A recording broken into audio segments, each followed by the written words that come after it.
Praise the lord. ఇప్పుడు మనతో పాటు ఉన్నారు పాస్టర్ జ్యోతిబాబు గారు. వారి సేవా పిలుపు గురించి, వారు సేవలో ఎదుర్కొన్న ఎన్నో విషయాల గురించి మనం ఇప్పుడు తెలుసుకుందాం. ప్రైజ్ ద లార్డ్ పాస్టర్ గారు. ప్రైజ్ ద లార్డ్ అమ్మా. పాస్టర్ గారు, మీరు సేవలోకి ఎలా వచ్చారో, ఎలా రక్షింపబడ్డారో మాకు కొంచెం చెప్పగలరు? దేవుడు మనల్ని రక్షించుకున్న విధానాన్ని గురించి ఇతరులతో మనం పంచుకుంటున్నప్పుడు వారు కూడా ఆత్మీయ బలపరచబడడానికి అది ఎంతో అవకాశంగా ఉంటుంది. మరి ముఖ్యంగా మన క్రైస్తవ విశ్వాస జీవితంలో రక్షణ అనేది చాలా ప్రాముఖ్యమైనది. నా జీవితంలో ప్రభు, నేను లోకానుసారంగా స్నేహితులతో తిరుగుతూ చెడు వ్యసనాలకు లోనై నేను జీవిస్తున్నటువంటి దినాల్లో భయంకరంగా నా తల్లిదండ్రులను ఏడిపిస్తూ దేవుని కంప్లీట్ దూరంగా ఉన్నటువంటి జీవితం నాది. అటువంటి టైంలో నా తల్లిదండ్రులు నా కొరకు కన్నీరు గార్చి ప్రార్థన చేసేవారు. వారు ప్రార్థించినప్పుడు ఆ కన్నీళ్ళ చేత నేల స్థలమంతా తడపబడి తట్టు తీసుకొచ్చి తుడిచేవాళ్ళు నా మార్పు కోసం. అంతగా కన్నీరు గార్చి ప్రార్థించారు. ఒకరోజు అనారోగ్య పరిస్థితుల్లోకి వెళ్ళాను. చనిపోయేటువంటి పరిస్థితులు నాకు ఎదురయ్యాయి. నా ఆత్మ నా శరీరాన్ని విడిచిపెట్టి వెళ్ళిపోతున్న అనుభవం నేను ఎదుర్కొన్నాను. అటువంటి పరిస్థితుల్లో అమ్మ వాళ్ళు చేసే ప్రార్థన నిజమైతే, నువ్వు దేవుడవు అయితే, నా జీవితంలో నువ్వు కార్యం చేసి నన్ను బ్రతికించు, నీ కొరకు బ్రతుకుతానని ఒక ప్రార్థన నాకు తెలియకుండా నచ్చేసింది. అప్పుడు అద్భుతమైన దేవుని కార్యం ఏంటంటే, ఒక గొప్ప వెలుగు ఆ గదిలో నా మీద ప్రకాశించి, ఆ వెలుగులో లూకాసు వార్త 5వ అధ్యాయం మొదటి 20 వచనాలు చదువుకో అని ప్రభు చూపించాడు. నా కుమారుడా, నీ పాపములు క్షమించబడ్డాయి, నేను మనుషులను పట్టు జాలరిగా చేస్తాననే వాగ్దానం ప్రభు నాకు చూపించి ప్రభు నన్ను నూతన పరిచాడు. ఆ విధంగా ప్రభు నన్ను దుర్వ్యసనాల నుండి, చెడు స్నేహాల నుంచి తప్పించి లోకములో నుండి ప్రత్యేకపరిచి ఆయన నన్ను రక్షించుకోవడం అనేది జరిగింది. పాస్టర్ గారు, మీరు ఏ వయసులో సేవకు వచ్చారు అండ్ ఇప్పుడు ప్రజెంట్ ఎక్కడ సేవ చేస్తున్నారు? చాలా మంచి ప్రశ్న అడిగారమ్మా. నేను 20 సంవత్సరాల వయసులోనే దేవుని పరిచర్య కొరకు రావడం జరిగింది. 98వ సంవత్సరంలో ప్రభు నన్ను దర్శించాడు. 98, 99 ఆ సంవత్సరంలో నేను బైబిల్ తరఫీదు నుండి 99వ సంవత్సరం నేను పరిచర్యకు వచ్చాను. దేవుడిచ్చిన దర్శనం ప్రకారం నాకు ఎన్నడూ తెలియని ప్రాంతాన్ని దేవుడు చూపించి, తెల్లని వస్త్రములు ధరించిన ఒక వృద్ధుడు కనబడి మొట్లపల్లి అనేటువంటి ఆ విలేజ్ నాకు చూపించి అక్కడికి వెళ్ళమని చెప్పడం ద్వారా నేను అక్కడికి వెళ్ళడం జరిగింది. 25 సంవత్సరాలుగా నేను దేవుని పరిచర్యలో ఉండడం జరిగింది. పాస్టర్ గారు, మీరు ప్రారంభ దినాలలో మీరు సేవలో ఎదుర్కొన్న కఠినమైన పరిస్థితులు ఏమైనా ఉన్నాయా? ఆరంభ దినాల్లో కఠినమైన పరిస్థితులను గురించి చెప్పాలంటే చాలా భయంకరమైన పరిస్థితులు ఎదుర్కొన్నామమ్మా. సేవ అనేది సాధారణమైంది కాదు అనేది మనం దేవుడిచ్చిన అనుభవాల నుండి చెప్పవచ్చు ధైర్యంగా. చాలామంది సేవ అంటే ఎంతో ఉన్నతమైనటువంటి స్థితిలో ఉంటారు అని అనుకుంటారు, కానీ ఆ సేవ పోరాటంలో ఉన్నటువంటి దైవజనులకు తప్ప అది అర్థం కాదు. నేను మొట్టమొదటిగా అక్కడికి వెళ్ళినటువంటి దినాల్లో ఒక 3-4 విశ్వాసులు, అంటే 3-4 కుటుంబాలతో మరి అక్కడ పరిచర్య జరుగుతుంది. ఆ దినాల్లో చాలామంది అన్యజనుల చేత నేను తిరస్కారాన్ని ఎదుర్కొన్నాను. నేను అక్కడ పరిచర్య చేయకుండా సాతానుడు అనేక మందిని విరోధంగా రేపి నన్ను ఆ ఊరిలో నుండి తరిమాలని, నన్ను ఊరేగించి బయటికి పంపించాలని, అవమానపరచాలని, రాళ్లతో కొట్టాలని, ఊరి పొలిమేరలో చీకట్లో కావలిగా కొంతమంది యవనస్తుల నుంచి నన్ను కొట్టడానికి కూడా వారిని కావల్లో ఉంచారు. కొన్ని భయంకరమైన మాంత్రిక శక్తులను కూడా నా మీదికి ప్రయోగం చేయడం జరిగింది. అటువంటి పరిస్థితుల్లో మరి ఉపవాస ప్రార్థనల ద్వారా, దేవుని కృపను ఆనుకొని దేవుని వైపు చూడడం ద్వారా, ప్రార్థన శక్తి చేత మాత్రం ఆయన కృప వలన ఆ ప్రాంతంలో నిలబడడం జరిగింది. ప్రార్థన శక్తితో గనక నిలబడకపోతే ఆ ఊళ్ళో మనం పరిచర్య చేసేటువంటి పరిస్థితులు కాదు. అంత కఠినమైన పరిస్థితులు, భయంకరమైన నిందలు, అవమానాలు. ఈరోజు కూడా మా కుటుంబీకులతో నేను పంచుకోలేనటువంటి అన్యజనుల విపరీతమైనటువంటి హేళనతో కూడిన మాటలు నా హృదయాన్ని గాయపరిచాయి. ఒకసారి అయితే ఈ చిన్న వయసులో దేవుడు నన్ను సేవకు పిలిచాడు, ఇన్ని నిందలు అవమానాలు వస్తున్నాయి, చనిపోతే బాగుండునేమో, అంత హృదయం గాయపరచబడిన పరిస్థితులు ఎదుర్కొన్నాను నేను. కానీ ఆ టైంలో దేవుని స్వరం వినబడ్డది, చావడానికి నిన్ను ఇంత దూరం తీసుకురాలేదు, నా పరిచర్య కొరకు తీసుకొని వచ్చాను, నువ్వు నా పని జరిగించు, నేను నీతో ఉండి నిన్ను నడిపిస్తానని ప్రభు మాట్లాడిన మాటలే నన్ను ధైర్యపరిచాయి. ప్రార్థనతో నువ్వు నిలబడమని ప్రభు నన్ను బలపరిచాడు. ప్రతి విషయంలో ప్రార్థించడం ద్వారా ఆ ఆటంకాలన్నిటి మీద దేవుడు జయనీయడమే కాకుండా ఎంతమంది వ్యతిరేకముగా మాట్లాడుతూ తిరస్కరిస్తూ హేళనగా చేశారు, వారందరూ ఈరోజు స్నేహితుల్లాగా మారిపోయారు.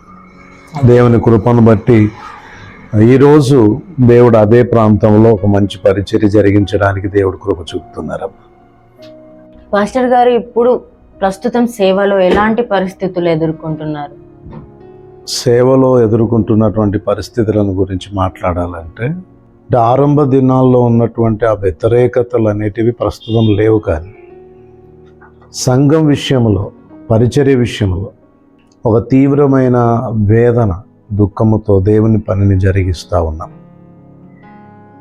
ఎందుకంటే విస్తారమైన పరిచర్య దేవుడిచ్చాడు, కానీ పరిచర్యలో కొంత సేవకుల కొరత కూడా ఉంది.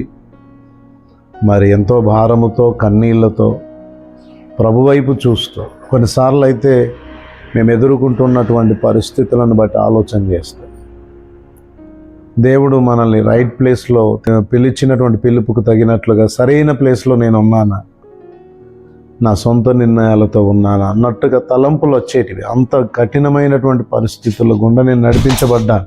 కన్నీళ్లతో, భారముతో, ప్రార్థన పూర్వకం దేవుని వైపు చూస్తూనే దేవుని పరిచయంలో ముందుకు వెళ్ళడం అనేది జరుగుతుంది. అంటే పరిస్థితులను బట్టి నేను సరైనటువంటి ప్లేస్లో ఉన్నాననే ఆలోచనలు ఎక్కువ వేదన గురి చేశాయి. కానీ దేవుడిచ్చిన దర్శనం దేవుడు ఎప్పుడు గుర్తు చేసేవాడు నాకు. ఆయన పిలుపు, ఆయన వాగ్దానాలు జ్ఞాపకం దేవుడు తీసుకొని రావడం ద్వారా తిరిగి బలపరచబడి, బైబిల్లో మోషే యొక్క నాయకత్వాన్ని చూస్తే ఇశ్రాయేల్ ప్రజలను నడిపించడం అనేది చాలా కష్టమైన విషయం. ఆయన నాయకత్వాన్ని నేను ముందు జ్ఞాపకం చేసుకుంటూ నేను చాలా బలపరచబడి ఆదరించబడ్డాను. దేవుడు నన్ను కూడా బలపరుస్తాడు. ఒక గొప్ప సమూహానికే దేవుడు నాయకునిగా చేసినప్పుడు ఈ సంఘమును నడిపించే విషయంలో నాకు కూడా కృప చూపుతాడని వాక్యాన్ని బట్టి ధైర్యం తెచ్చుకొని దేవుని సేవలో ముందు కొనసాగుతున్నాము. పాస్టర్ గారు, మీ సేవా దర్శనము అండ్ ఇంకా సేవలో ఎలా ముందుకు కొనసాగాలనుకుంటున్నారు? దేవుడిచ్చిన దర్శనాన్ని గురించి చెప్పాలంటే చాలా ఉన్నతమైన దర్శనం ఇచ్చాడు.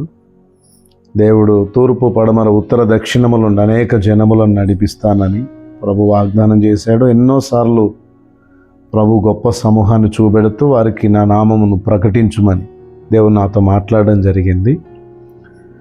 అంతేకాకుండా ఏ విధంగా నేను దేవుని పరిచర్యను ముందుకు తీసుకెళ్ళాలి అనే విషయంలో ప్రార్థించినప్పుడు, సంఘములో ప్రతి వ్యక్తిని ప్రయోజనకరమైన పాత్రగా నువ్వు వారిని సిద్ధపరచాలి, నా కొరకు పనివారిగా వారిని సిద్ధపరచాలి అని ప్రభు నాతో మాట్లాడడం జరిగింది. అప్పటి నుండి సంఘములో ప్రతి విశ్వాసి నిష్ప్రయోజనకరమైన వ్యక్తిగా ఉండకూడదు, కానీ దేవుని ఎదుట ప్రయోజనకరమైన పాత్రలుగా మారాలి. ప్రత్యక్షంగానో పరోక్షంగానో వారు దేవుని సేవ కొరకు, అంటే దేవుని రాజ్యాన్ని కట్టే విషయంలో, విస్తరింపచేసే విషయంలో దేవుడు నాకు ఇచ్చినటువంటి భారంలో వారు పాలిభాగస్తులు అవుతూ, వారు కూడా మరి దైవికమైనటువంటి కార్యాల్లో మరి ప్రయోజనకరమైనటువంటి దేవుడు వాడుకునే పాత్రలుగా వారు మలచబడాలని వారి కొరకు నేను ప్రార్థిస్తున్నాను. దేవుని వాక్యాన్ని బోధిస్తున్నప్పుడు కూడా ఎక్కువగా పరిచర్య సంబంధమైన విషయాలు వారి దృష్టికి తీసుకొని వెళ్తూ దైవిక పరిచర్య కొరకు వారిని సిద్ధపరిచే ప్రయత్నం చేస్తున్నాను. దేవుని రాజ్య విస్తరణ కొరకు అనేక మంది శిష్యులను సిద్ధపరచాలి. మెయిన్ దర్శనం అది. మంచి బలవంతులను, దేవుని వాక్యాన్ని ధైర్యంగా ప్రకటించగలిగిన వారిని. ఈ మధ్యలో మేము ఎక్కువ ప్రార్థిస్తున్నాం. 120 మంది ప్రార్థన యోధులు, ఒక 12 మంది పరిచారకులు, ఎక్కడికైనా వెళ్ళి ధైర్యంగా వాక్యం చెప్పగలిగిన ఒక 5 వాక్య సేవకులను దేవుడు సిద్ధపరిచి పరిచర్య నుంచి నిలబెట్టాలని ప్రార్థన చేస్తున్నాం. దేవుని మహాకృపను బట్టి కొన్ని ప్రాంతాల్లో సేవకులను, సంఘాలను ఐక్యపరిచే విధానంలో సంఘ క్షేమాభివృద్ధి కూడికలు నిర్వహిస్తూ, ప్రస్తుతం దేవుడు మాకు ఇచ్చిన పరిచర్య కాకుండా ఇతర సంఘాలను కూడా బలపరచాలి, ఒక గొప్ప ఉజ్జీవంలోనికి నడిపించాలని, అంతేకాకుండా ఒక మంచి ప్రార్థన పరిచర్యను మరి అనేక ప్రాంతాలకు విస్తరింప చేయాలి. ఎందుకంటే చివరి దినాల్లో దేవుని పరిచర్య చేయడం అనేది చాలా కష్టతరమైన విషయం. దేవుని రాకడ సమీపించిన ఈ దినాల్లో సంఘాన్ని ప్రార్థన వైపు, ప్రార్థన భారంలో నడిపిస్తూ దేవుని రాకడ కొరకు సిద్ధపరచాలని, ఒక ఉన్నతమైన పరిచర్య చేయాలని ఎంతో భారముతో ముందుకెళ్తున్నాం, ప్రార్థిస్తున్నాం. దేవుడు తప్పకుండా అట్టి ఉన్నతమైన సేవ చేయడానికి దేవుడు కృప చూపుతాడని విశ్వాసముతో ఆయన దర్శనం యొక్క నెరవేర్పు కొరకు నేను ఎదురు చూస్తున్నాను. దేవుడు ఆ కార్యము చేయునుగాక. ఆమెన్. థ్యాంక్ యూ పాస్టర్ గారు, మీ అమూల్యమైన సాక్ష్యాన్ని ఈ చిన్న సాక్ష్యంగా మాతో పంచుకున్నందుకు. ఇంకా పూర్తి సాక్ష్యం ఇంకా త్వరలో మాతో పంచుకోవాలని ఆశపడుతున్నాం. తప్పకుండా అమ్మా, దేవుడు ఆ సమయాన్ని మనకు అనుగ్రహించునుగాక. చాలా సంతోషం. ఈ విధంగా దేవుని మహిమ కొరకు తప్పకుండా అటు సాక్ష్యాన్ని మనం ఇతరులతో పంచుకుందాం. దేవుడు అవకాశాన్ని మనకు దయచేయనుగాక. అంతేకాకుండా మీ ద్వారా ఈ సాక్ష్యాన్ని పంచుకునే అవకాశం దేవుడిచ్చినందుకు నేను ప్రభువును స్తుతిస్తూ మీకు కూడా వందనాలు తెలియజేస్తున్నాను. మరి సాక్ష్యం ముందుగా వినబోతున్న వారు కూడా బలపరచబడతారని నమ్ముతూ ప్రభువును మహింపరుస్తూ వందనాలు తెలియజేస్తూ మాటలు ముగిస్తున్నాను. దేవునికి మహిమ కలుగునుగాక. Praise the lord.